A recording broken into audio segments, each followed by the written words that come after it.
Hi everyone, it's Diane here from Patient Dreamer blog, and I've got Vivian back with me again. She's here just for the next Yay. few hours actually, and then she flies out to Geneva. And so I thought I'd take this opportunity to get her to read Sweet Dream Sarah to us. But just before she does, I just wanted to ask her a few questions about the story.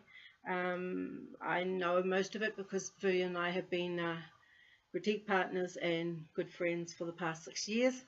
And so it's been so nice having her here and being able to talk writing face to face rather than just on the internet. Yep, So, definitely. yeah. And getting to, and I've followed her with Sweet Dream Sarah, and I know the struggle that she had with it and trying to get it, and it's so lovely to have the story out now. It's a beautiful story, and it's lovely pictures in there now. So what I wanted to do was just go over a couple of things just so that we get an understanding of how she came about the story. So first of all, the good start is, how did you come by Sarah, and and what made you want to write her particular story? Yeah, Sweet Dream Sarah was the very second nonfiction picture book that I wrote after I had taken a nonfiction picture book writing class. And the mentor, the teacher of that class, had suggested that we go online and look at first person who did this, best people who did that.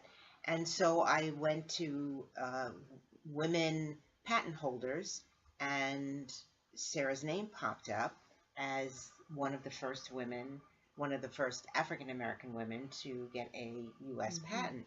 And that was a really big deal because it was just 20 years after the end of slavery.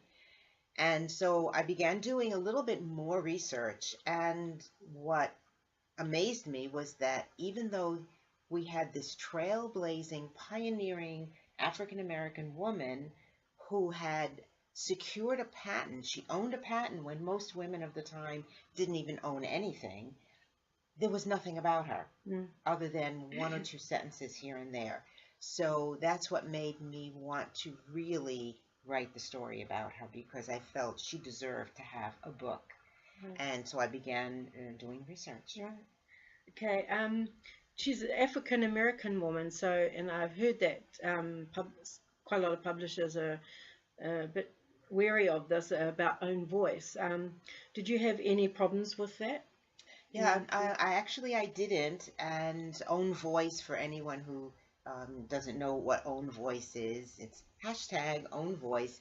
It means that if you're writing a book about an African American woman, you should be an African American woman. If you're writing it about an Asian man, you should be an Asian man. So you should be writing in the genre, in the culture that you yourself have.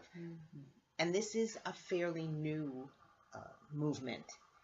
When I got the contract for Sweet Dream Sarah, that was at the end of 2015, and Own Voice hadn't really taken off yet.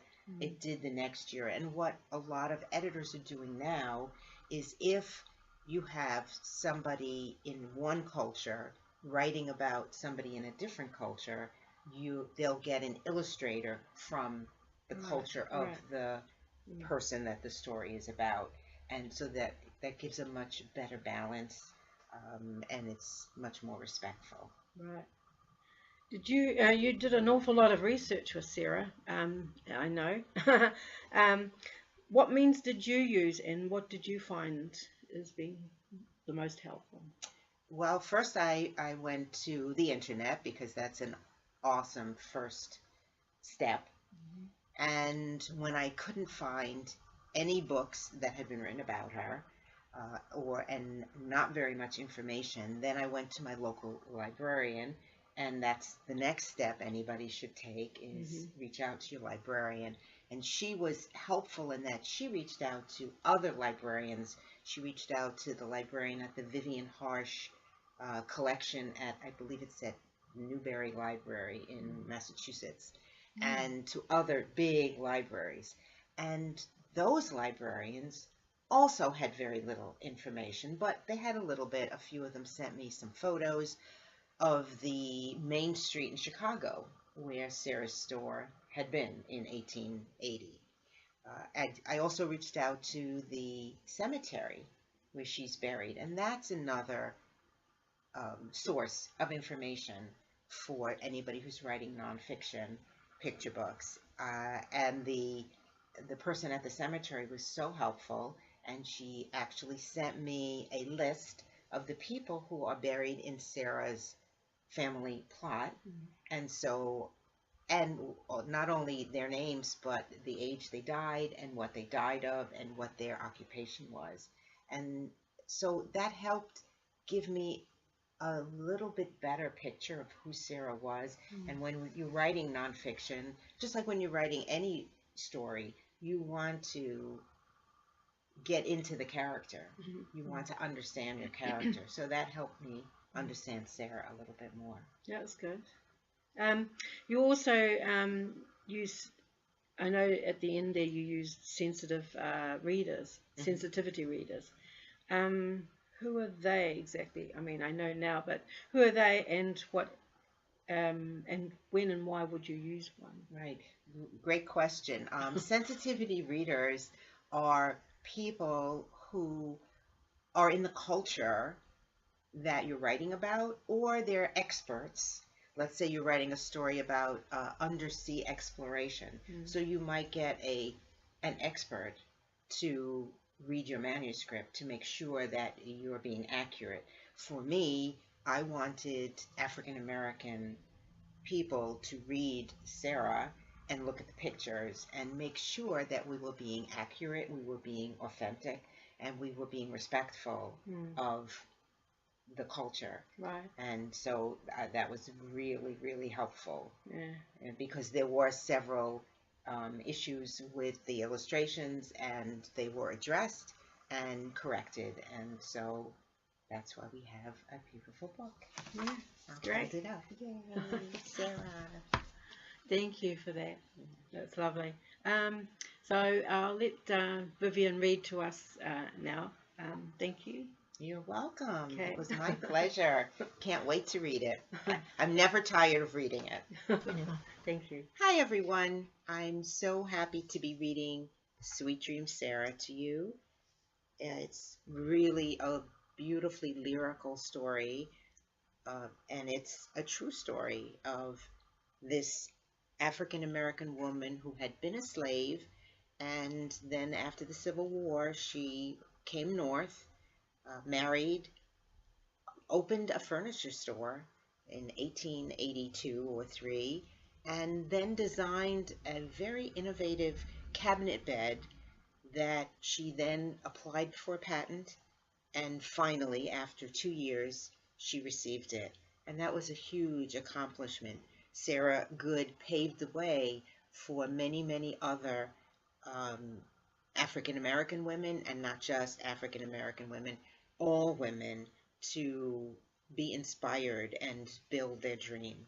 So, Sweet Dreams, Sarah, and it's illustrated by Chris Ewald. Before the Civil War, Sarah obeyed her owner. Hurry up, eyes down, don't speak. Slaves were property, like a cow or a plow, or the cotton that grew in the master's field. But every day, Sarah dreamed of a different life, a husband, a family, a job that she loved. Her father was a carpenter. With a hammer in his hands, he could build anything. Sarah thought she could too.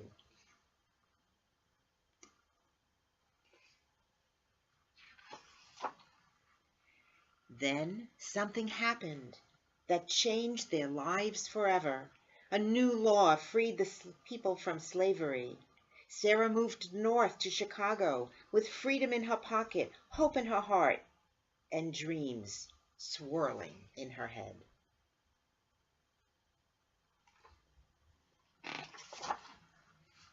She made her first dream come true when she married a kind stair builder named Archibald Good. They started a family, her second dream. Sarah rented out rooms in their home to people who needed a place to live. She saved every penny she could to pay for her third dream, her own furniture store.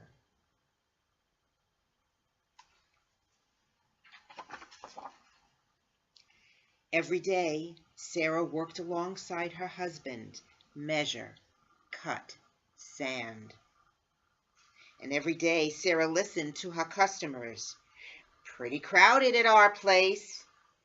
There are 5 of us crowded into one room. Sure wish the kids had their own bed.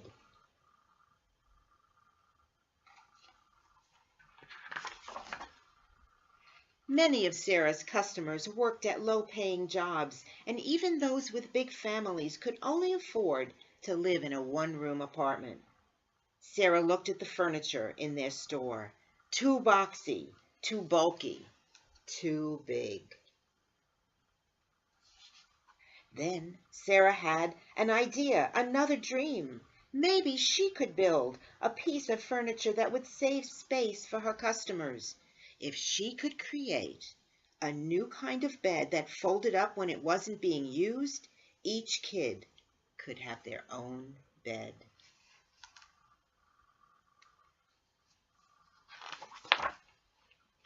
Sarah hurried to the lumber yard and clutching her precious saved coins, and when she returned home, she began building her invention.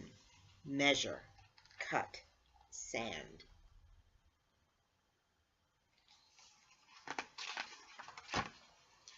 Finally, she hammered in the last nail. Standing back, she looked at her creation, a desk, but not just any desk. Inside the cabinet doors, a fold-out bed was hidden.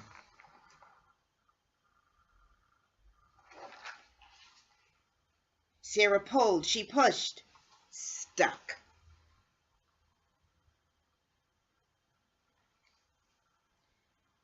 Things don't always work out perfectly the first time, right?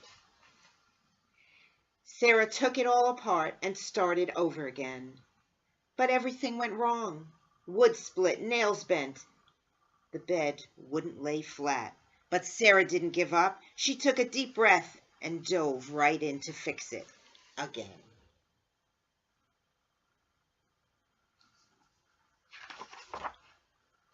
At last she stepped back and smiled. Now when she pulled out the bed, it slid back in without a catch or a squeak. Archibald wanted to sell it in the store right away, but Sarah knew there was one more thing she had to do. She'd dreamt it, she'd built it. Now she needed to claim it.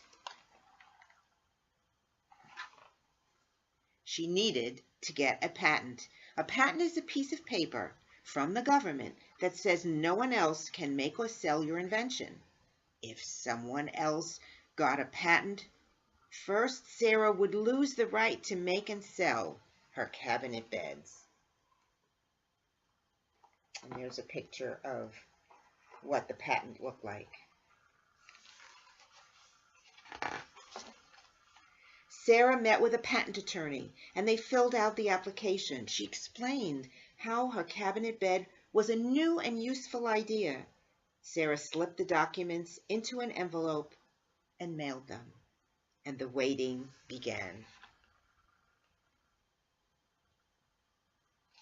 Months passed. Had the application gotten lost in the mail? Had they found out she was a woman or that she was black? Sarah knew some people thought a woman should stay home to cook and clean and take care of the children. She knew others believed if you had dark skin, you didn't have a right to own anything, and certainly not a patent. But Sarah knew better.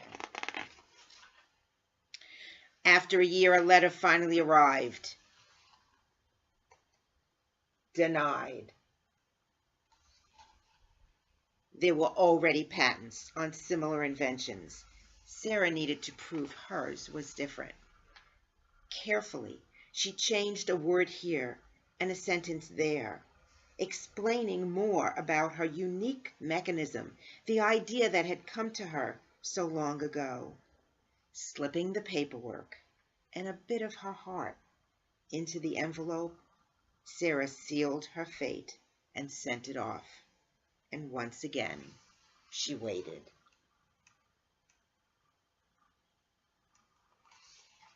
And Sarah was not the kind of person to wait doing nothing, so she continued working and building. This time, a thick envelope arrived from the U.S. Government Patent Office. Sarah took a deep breath. She slid out the papers. She read out loud, S.E. Good Cabinet Bed, number 322177, patented July 14, 1885. Staring at her name in print, Sarah proudly traced each letter. Her idea, her invention, her name in history. She had built more than a piece of furniture.